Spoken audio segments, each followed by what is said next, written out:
It's the Michael Patrick Leahy Show, broadcasting live from downtown Nashville. And now, here's Michael Patrick Leahy. And welcome back to the Michael Patrick Leahy Show. It is indeed Friday, November 1st, 2024. We are broadcasting live from our studios in downtown Nashville. I am beyond delighted to welcome to our microphones right now Academy Award nominated screenwriter, my former boss at PJTV, a guy who's got a terrific Substack. What is it again, Roger?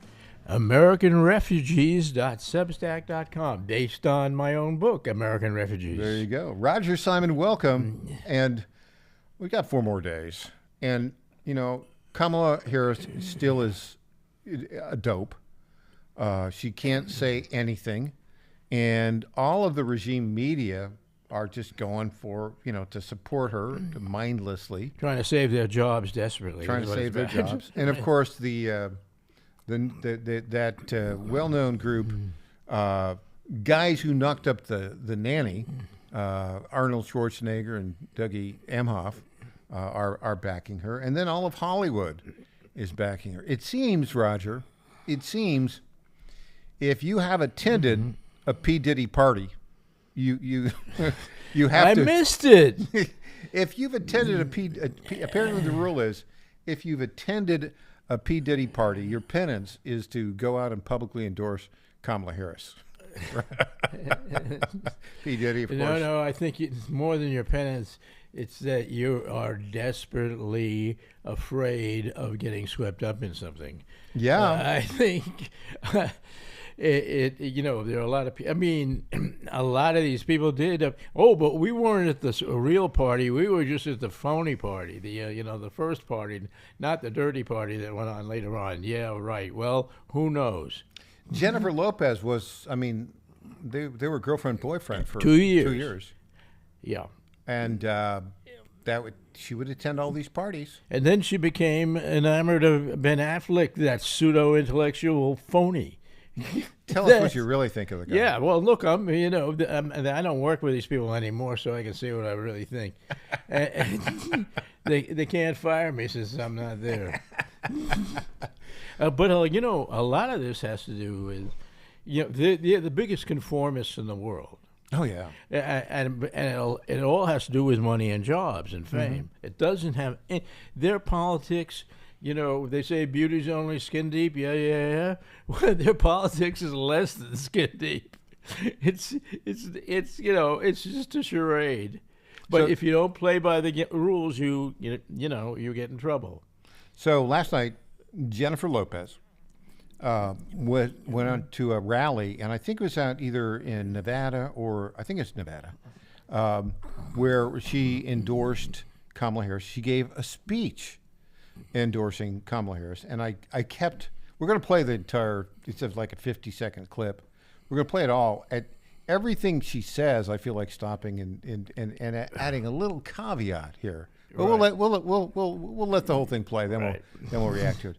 Jennifer Lopez endorsing Kamala Harris last night. Here we go. Kamala Harris gets it.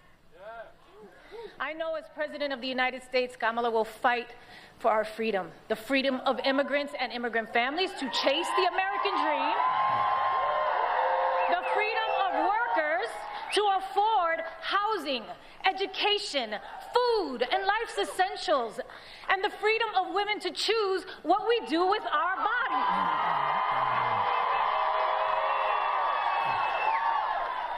I believe in the power of women.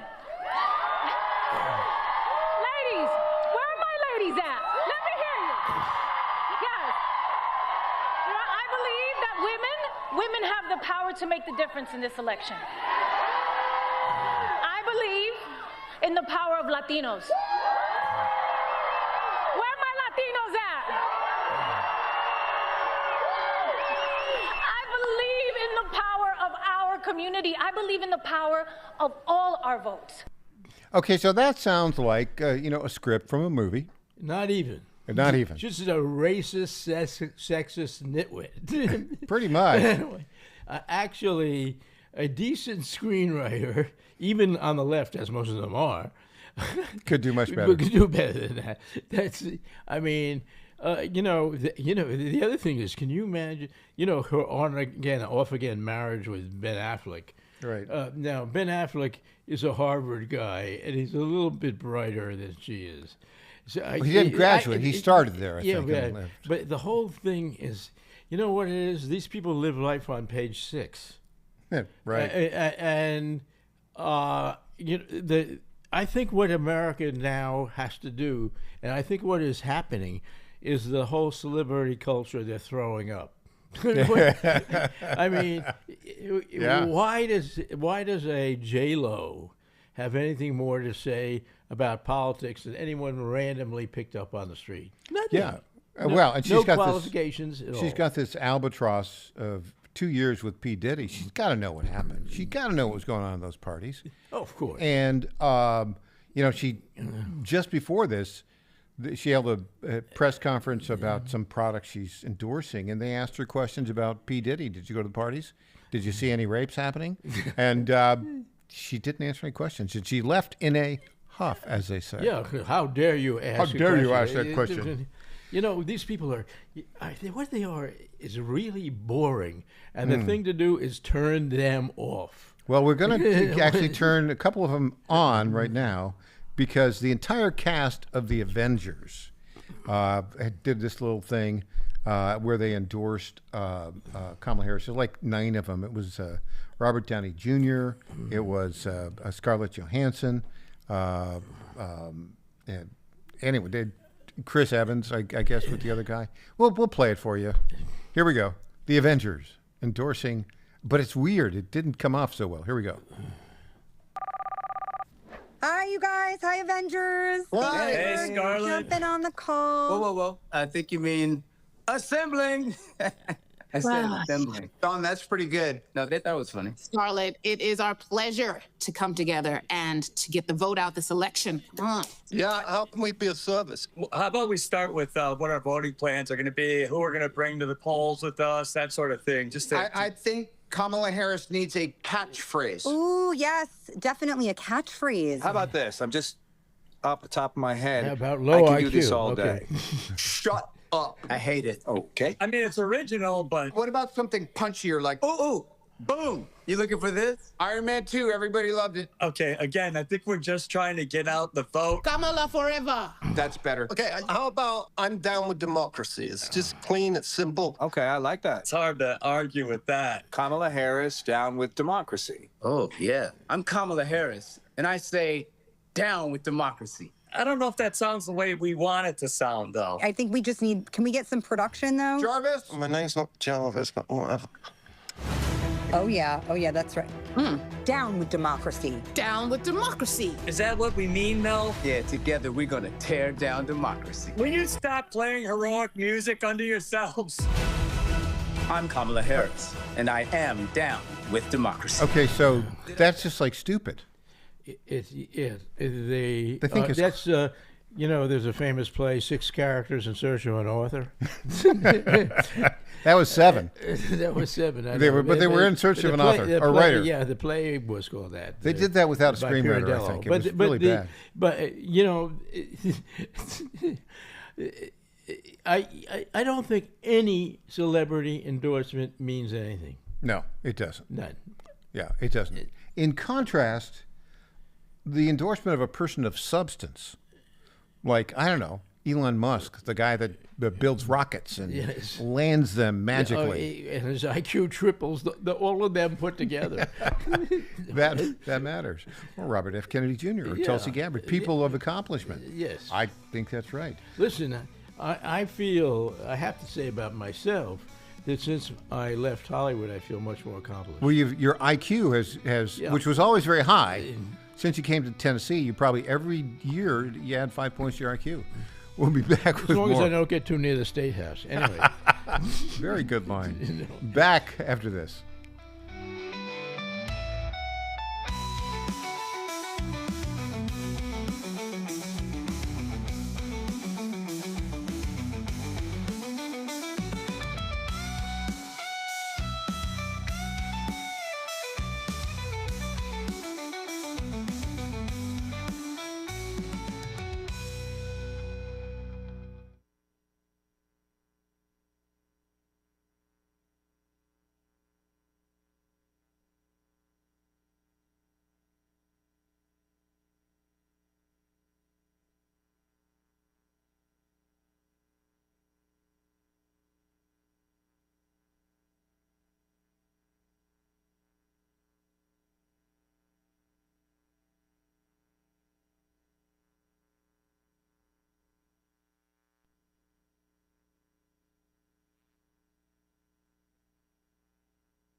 Hey there, this is Lenny McGill, founder and CEO of The Glock Store. As a proud sponsor of this show, you may have heard Michael Patrick Leahy mention us a few times over the past 4 years. But today, it's me on the radio telling you how pleased we are to be associated with Michael Patrick Leahy and his dedication to the highest levels of professional journalism. Michael Patrick Leahy has been threatened with jail time in bringing the true facts about that Nashville Covenant shooting to his listening audience. Michael Patrick Leahy, you keep doing what you're doing, and we here at the Glock Store will keep sponsoring your show for the good of Nashville and the entire country. And I'm personally inviting all of your listeners to come visit and shoot at the Glock Store. It's where Michael Patrick Leahy learned to shoot a gun for the first time and where he bought his own personal Glock 19. I'm Lenny McGill, founder and CEO of the Glock Store here in Nashville, just minutes from the airports, worth the drive from anywhere, and a proud sponsor of Michael Patrick Leahy and the Tennessee Star Report. Welcome back to the Michael Patrick Leahy Show. Now, here's Michael Patrick Leahy. Welcome back. In studio, all-star panelist, a very good friend, Roger Simon. Roger, you're a Hollywood guy. We used to be a Hollywood guy. Do you know Joe Rogan at all? Have you ever met him? No. And as a matter of fact, Joe Rogan, was never much of a figure in Hollywood at all. He became much more famous later, and not as a Hollywood figure, really. Yeah, he did play. He had one role in a national sitcom. Yeah, but he's not news radio. That's very different. Yeah, I mean, anyway, back when I was doing it, there was a big difference between feature people and TV people. And feature people were considered the elite. The elite, and now it's sort of reversed, or not even reversed. Now it's nothing. Yeah. But in those days, but also, he wasn't really a big. He's a great commentator, but I don't think he was much in Hollywood. No, he had that, but he had a role, a secondary role in that show, that Phil Hartman show, News Radio, which I thought was a great show. I really liked it. It was clever, and of course, I've always been interested in radio. No surprise there, right? Yeah. And he played like the electrician. He was like the sixth character on the show, but he was there for like 4 or 5 years. Yeah. And he kind of was the acerbic electrician who actually had practical common sense and had the zinger. But I had never watched the Joe Rogan Experience. And had you watched it before the Trump interview? Yes, but never through. But then, of course, the Trump interview I watched through, and the Vance interview I watched 85 to 90% of. I like the way Joe Rogan asks questions. Absolutely good. Yeah, it's really good. And we have a few from this interview. I wanted to play them right now. They kind of get to, and he says, I just want to have a conversation with you to understand who you are. Right? He embellishes it with a few other words. No kidding. And so, by the way, some of his clips, we have to edit it because it's not all that radio friendly. Right. But, it's been very successful. And he does 3 hours in a studio in Austin. That's how he does it, right? Right. And then you have a conversation, and he gets to know who you are, and he asks really, really good questions. Yeah, and you learn a lot about the people who he's interviewing in a way you never do in most of these interviews. It's a great setup, a great venue, and I really have enjoyed listening. I loved the Trump interview, which of course was classic. So much fun. I love. He was so Trump, the line about. All of those offshore windmills and driving the whales crazy with the buzzing. And I wish I were a whale psychiatrist. It's so funny. Right? Yeah, well, I wrote on my Substack last week an article that also went very viral in which I explained why I think all the late night hosts hate Trump. Which they do because he's funnier than them. Yeah, he's better than they are. Yeah. If he had a late night show, no one would watch them. I think you're right. I think you're right. Now, this clip... They know it, too. Yeah, this clip, clip 15, Rogan and Vance talking about social trust. Well, that's quite good. Here we go. Clip 15.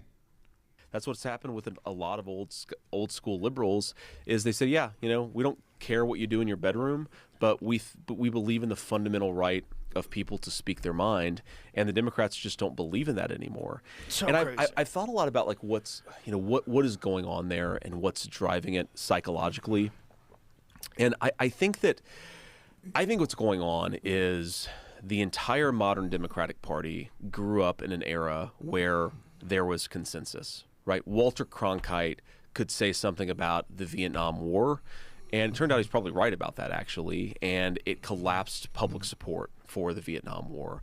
Where they grew up in America where social trust was just so much higher, and I think that a lot of them are trying to reimpose that social trust from the top, not recognizing that high level of social trust came organically from the way that American society worked. And if you have people trying to reimpose it from the top, it actually degrades the very thing that you're trying to create. Because I've seen, family members of mine who got really radicalized because they were like, wait a second, should we be masking 3-year-olds in our schools? Like, does that do something to their language development? And then they would get kicked off of Facebook because a person with 900 Facebook friends who has no public profile dared to question the prevailing narrative. And again, they ended up being right about it. I actually think that what the left is doing is degrading social trust by trying to create it from on high.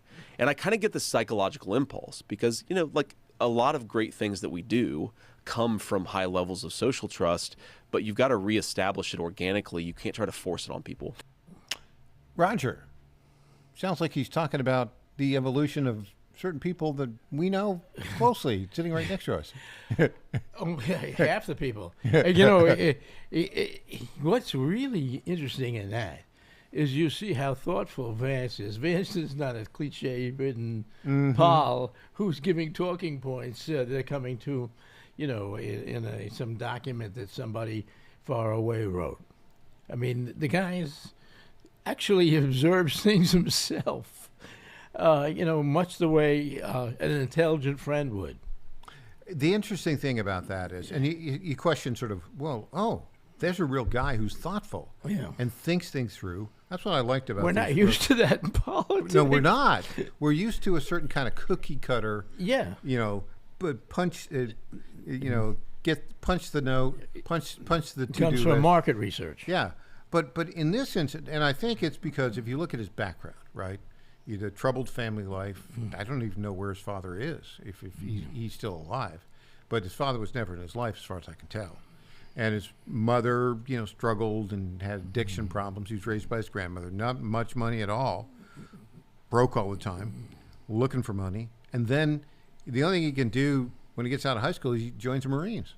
And he goes to the National Defense Intelligence School and becomes a communications guy and serves over in Iraq, I think it was. And then he comes back and he zooms through Ohio State, zooms through Yale Law School, and doesn't have any money at all until he gets that first gig with a law firm.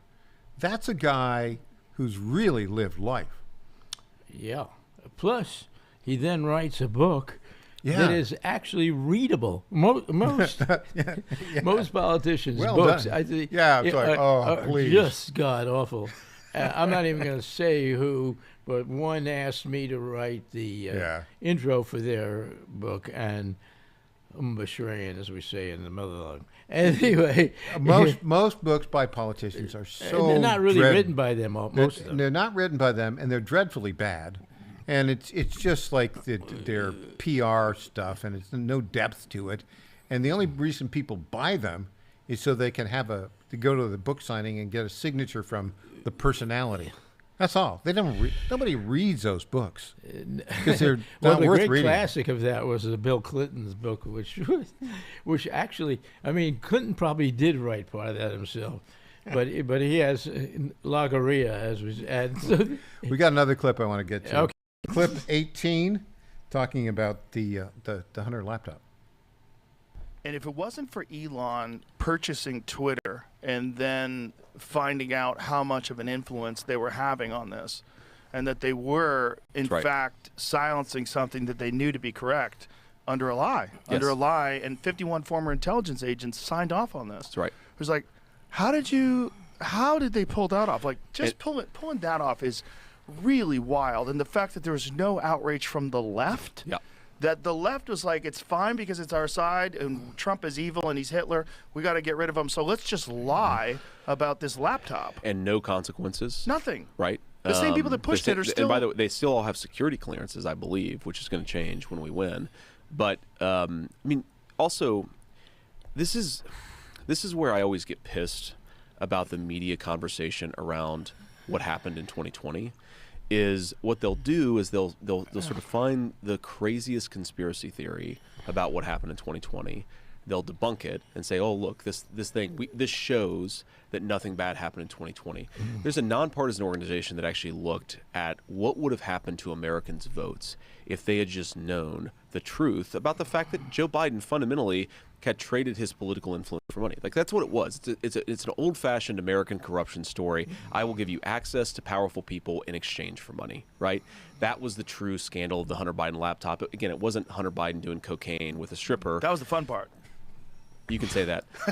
I have an election to win. Okay. Your thoughts on that?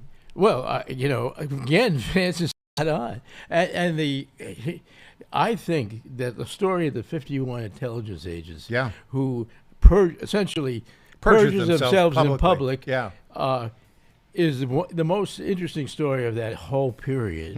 And if the real question is if Trump wins, knock on the little bit of wood we have here, that the question that's going to come up is what retribution should be made for some of things. And on that note, it's a happy note for me. The reason is because if people can get away with that kind of blatant lying at the top levels of our country, we will not be able to continue to have a country. Absolutely. Yeah. Are we going to the next argument? We talk should more. continue this part. We will. Because the idea of retribution is very interesting. I like it. Back after this. I'm Michael Patrick Leahy. He's Roger Simon.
My fellow Americans, I was this close, very close, to buying from the lumber yards. These are sick people. But I turned my head at the last second, and I saw a big, beautiful ad for D.T. McCall's. These are highly respected people. If I had not turned my head at the last second, I would have been ripped off at some lumber yard for $200 in hidden charges, and D.T. McCall & Sons are never going to do that. They'd never do that to you. These are great people. I've known them for a long time. They have great deals, and I just have to say, nobody knows deals like I do. D.T. McCall & Sons has locations in Lebanon, Carthage, Lafayette, Cookeville, and Franklin, and they have been family-owned in Middle Tennessee for over 100 years. These are tremendous people. D.T. McCall & Sons. Check out one of their stores today. Impersonator not endorsed by Donald Trump. Welcome back to the Michael Patrick Leahy Show.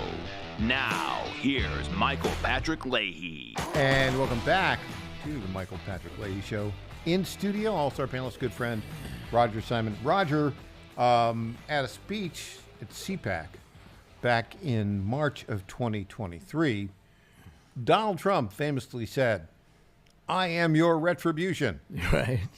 Now the left goes, "Oh, that means he's going to arrest everybody. He's going to put everybody in a concentration camp. Ooh, he's coming after me." Yeah. He's also said the opposite. I mean, he's never said he's not retribution, but retribution is a very vague word in a certain way, because you have what retribution, how, and just by taking over, it's tremendous retribution to these people, because they lose power, which is the thing that they crave more than anything else, and the money that's associated with the power.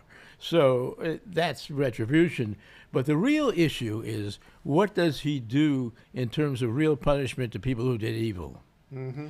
And that's a complicated question. And I think, I will say something about, he said he would consider clemency for Hunter Biden.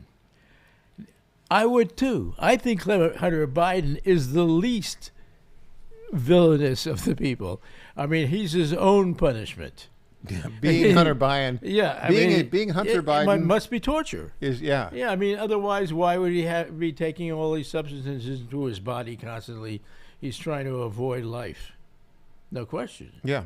Like anybody. By the way, just as an aside, all junkies. I don't want to get off your point here, but did you see Stephen K. Bannon's press conference, and then subsequently his interview with the Daily Mail? And he admitted prison is a lot tougher than you might think, and it's very violent. And he said, "Hey, Joe Biden, you need to pardon your son Hunter Biden now, because he won't be able to survive. I could survive."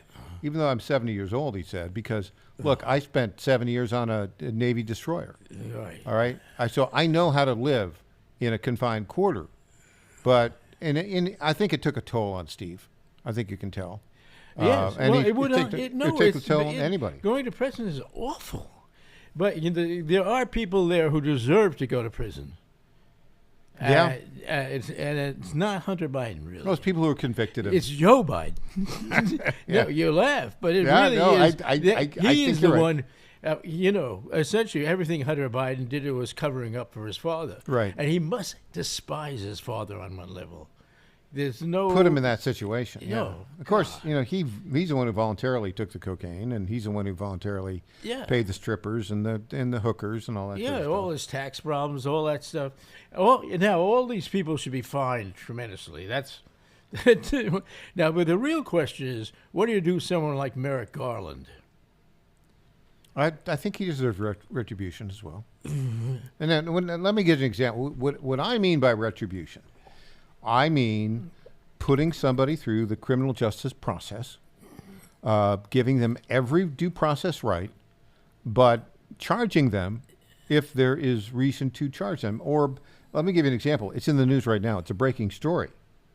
Now, this is not a criminal complaint. The Trump-Vance campaign has just filed an FEC complaint against the Kamala campaign of the Washington Post.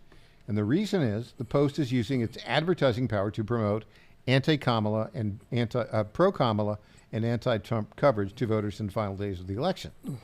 This is the kind. I mean, this is sort of standard operating procedure among those guys. Oh, absolutely. But it has to stop, ultimately, if we are to survive as a constitutional republic. Yeah, right? well, there's so much.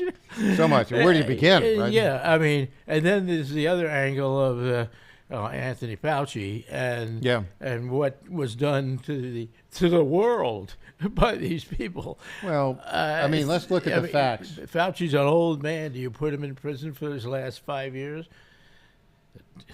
Well, you have to. You know what? In what you're saying, there's something very important. That is the exposure of these people and the public humiliation of them is the important part. Mm-hmm.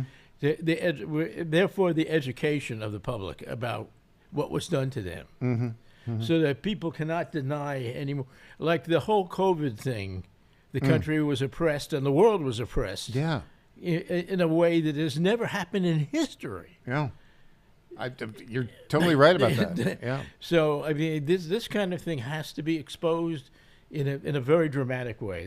Like the Nuremberg trials, really. Interesting in terms of this action steps. I like to be positive, and I think Trump's going to win. I don't know if it'll be affirmed on election night or a couple days later, and it's going to be miserable in terms of all of the allegations and litigation the left's going to file. I don't think they're going to end up winning. They might try an end around. If they take the House back, they're going to clearly try to keep Donald Trump from being inaugurated. But I don't think that'll end up working. I think right now, January 20th, 2025, we will be inaugurating President Donald Trump and Vice President J.D. Vance. And then... with mass demonstrations. Yeah. Go ahead. Yeah. And that's the domestic issue. The global issue is this: with Trump coming in January 20th, what do you think China and Iran are going to do in the interim? Well, that's their time. Ooh, that's their time. It could make what's going on domestically essentially nothing by comparison. Steve Cohen, who's the knucklehead Democrat leftist from Memphis, is right. Representative Congress. He appeared on News Nation last night, and he claimed. So excuse me for laughing. I know. News Nation, yeah. Just laugh there. I'm with you on that. But he claimed, quote, "There may be blood if Trump loses the election," citing the civil unrest of January 6th, and revealed the House Democratic Caucus is already working to install fences in Washington, D.C. between Election Day and January 6th. Okay. Look, I don't think the claim of violence, I don't think it's going to be, the threat's going to come from Kamala's leftist whack jobs, and it's going to be against Trump and Vance and us. That's what I think. Yeah. Stephen Cohen is a big-time liar and horrible to black people because he exploits the hell out of them. He's an evil man. But here's the real fear is Antifa.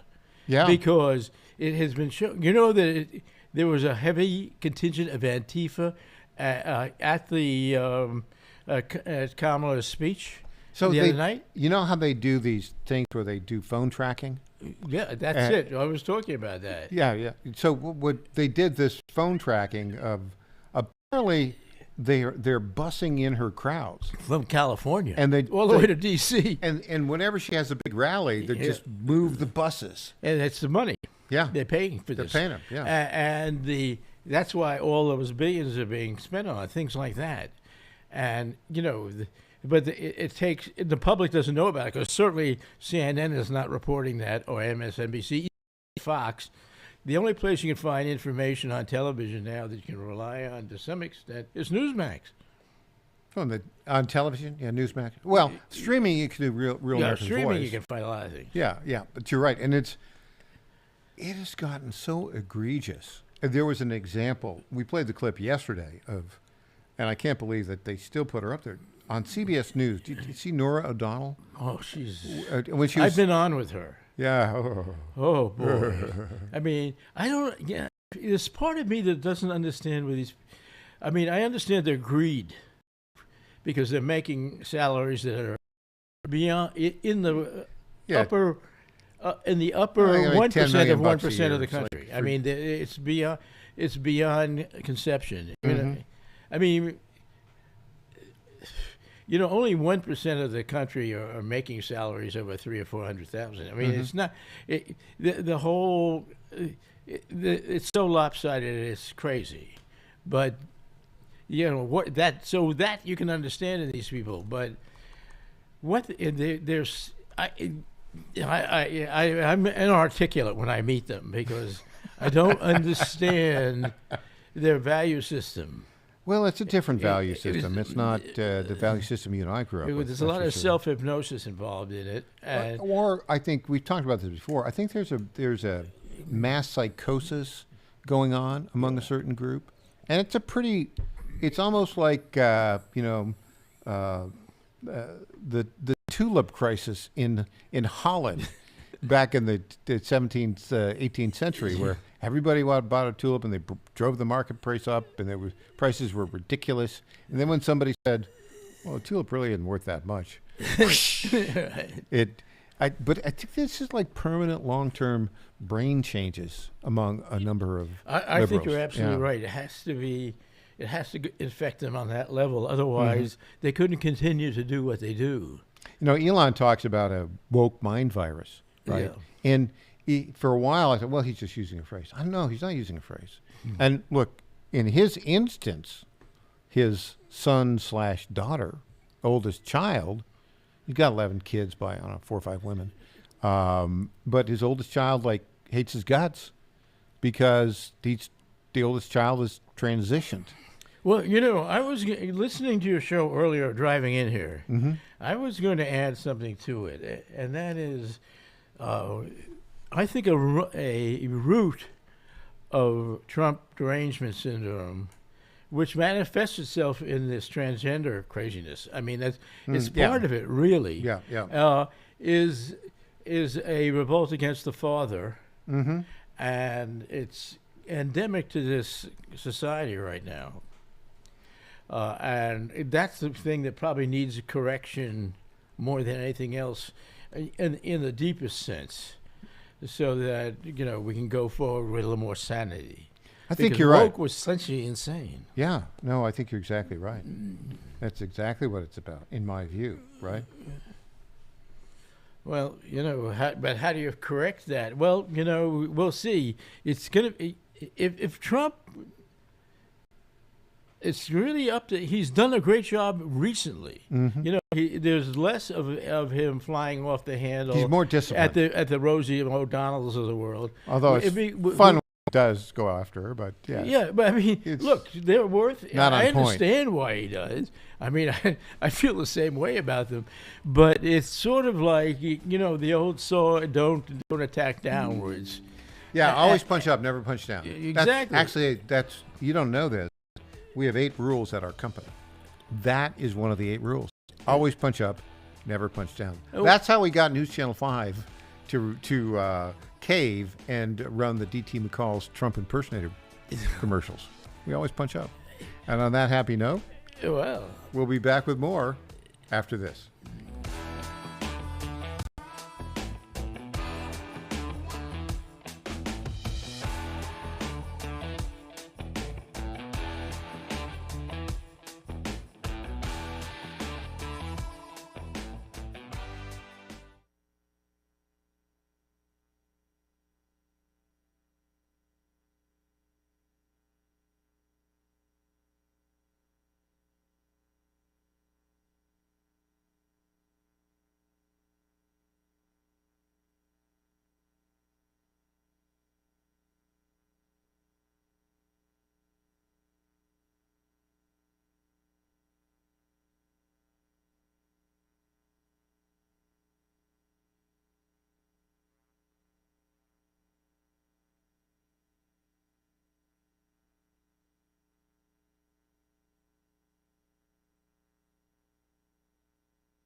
Welcome back to the Michael Patrick Leahy Show. Now, here's Michael Patrick Leahy. And welcome back. Roger Simon here. Roger, you and I grew up in an era when guys were guys. And we weren't toxic. We were just guys. We were just going out. We were playing sports during the day. Well, as we grew up, we were looking at girls and we were chasing girls. Chasing them. Right. And, sometimes we got lucky and sometimes we didn't. Yes. That's but the nature of life. That's probably biological. Yeah. However, biology, I think, is under attack in our country to a great extent. And the role of the male is being diminished everywhere you go. Yeah. And it's showing up scientifically in lower testosterone rates. Yeah. How does that happen? Well, because no one passive? seems to really know. Is it that they're not out there, like lifting weights? If they're not out there chasing girls, that they're being told that they're they're toxic. Yeah, but it's maybe it's the other way around. Also, well, one of the things that's known is that a lot of the weight problem of young people today is tremendous. Yeah, RFK Jr. hit on this. That affects your testosterone. Yeah, RFK Jr. hit on this. He said, that 77% of young American men cannot qualify for military service because they're too obese. Yeah. And because back in the old days, when I was growing up, I mostly grew up in the 60s. You, as a kid, you would have been a kid in the 50s. But during that time, what would you do? You'd go out and you'd play. All day. You'd play sports all day. And then when it started to get dark, you'd head back home. Well, and if you look at pictures of that era now, if you look at pictures of Coney Island or Jones Beach, you can find these online easily. You look and you see very few people are obese. They're skinny.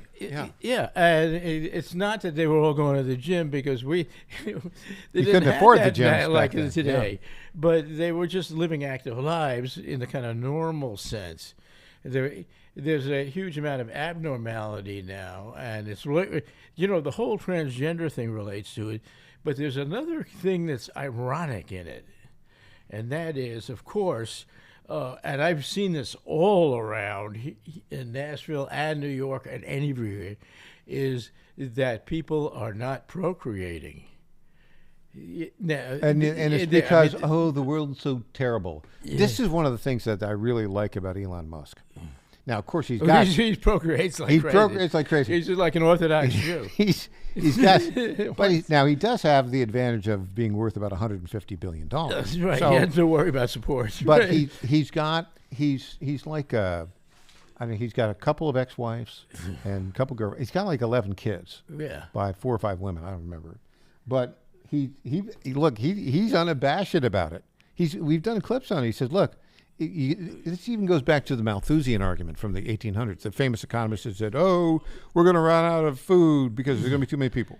And it's totally wrong. It's the opposite. You need more people to be more productive. Yes. And that's and everybody who's out there with a Social Security or a pension, they're all Ponzi schemes depending on the population growing. If it doesn't, you lose. So really, if you want to look at a thriving, flourishing culture, what you want, and this gets back to the fundamental building block of a society, you want thriving, flourishing, large families. Yes. That's really what you want. And you find that, some people say, like Ira Gershwin, the things that you're liable to read in the Bible ain't necessarily so. But on the other hand, a lot of things are so. And one of them is to be fruitful and multiply. And the reason that is... Don't be fruitful and multiply. It's right there. Yes. So some people take those literally, like Hasidic Jews who, if you go to Israel, you see they've got 13 kids. I mean, you go, whoa, they're beat Elon Musk. But Elon Musk is not done. Yeah, that's true. Look, I think Elon probably, I think this would be my guess how he thinks. He's basically, I'm a pretty smart guy. A, B, I like attractive women, and I got $150 billion. I want to have as many. That's, I think, is because he looks at the world and he says, the world needs more smart kids. And look, what's to argue? I know his oldest child has gotten way off track, but he's got 10 more. So, I mean, you know. Well, I mean, he's obviously an anomaly in a lot of ways, to say the least. However, I mean, in what we're looking at in modern life is that kids are not mating. I mean, it's extraordinary. It's a lack of self-confidence. It's a lack of cultural confidence. It seems to me. Oh, the world is so terrible. I can't burden myself to bring somebody into the world. Yeah, and I can't afford it. Give me a break. Wah, wah, wah, wah. Yeah, look, if you have a kid, you figure it out. It works, right? Yeah, I had kids before I knew what the hell I was doing. Everybody has kids before they know what they're doing. Exactly. Yeah, really. I mean, that's human nature. Yeah. Actually, we're going through a very odd period here that's against human. And, I think the whole transgender thing of that, because it totally is.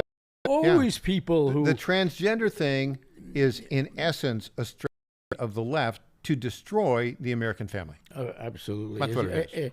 Yes, and what they will get in exchange is a kind of madness that we cannot even anticipate. Well, we're already in the early stages of that. Yes, we're in the early stages. But if it really succeeded... Whoa. Well, that's why, let me restate it for the 5 millionth time. Mm-hmm. This is, in fact, the most important election of our lifetime.